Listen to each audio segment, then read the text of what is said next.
But first to our top story. The White House just moments ago threatening sanctions against Turkey. Chief White House correspondent John Roberts was in the briefing room there when Secretary Steve Mnuchin of the Treasury Department addressed reporters there only on Turkey, did not answer questions about China. That could come up later in this hour. But, John, what did the White House basically say about Turkey and possible sanctions in the future? Well, Dana, good afternoon to you. He did give us a little bit of a head nod on China. We'll get to that in just a second. But basically, this is the president putting Turkey on warning. And the reason why the Secretary of the Treasury came out so very publicly to do this is to really say to President Erdogan and his administration, we're watching you very closely.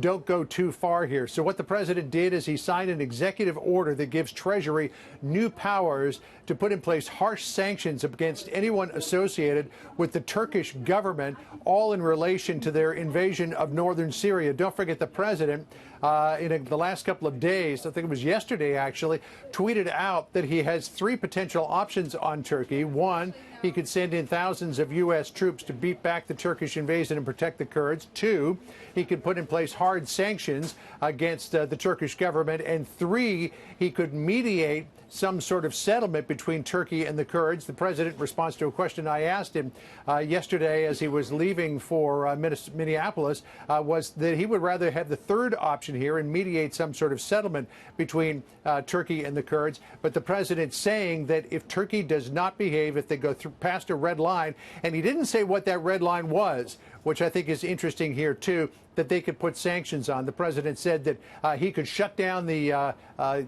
Turkish economy anytime if he wanted to. The Secretary of State actually saying that, and also ensuring that nobody on the ground gets unduly hurt here. Now, that's already happened, so we may have gone past that point. But holding their powder dry for the moment, but a very powerful gun if they need to use it against Turkey if they go too far in their invasion of northern Syria. Dana? John Roberts at the White House for us with that breaking news. Thank you.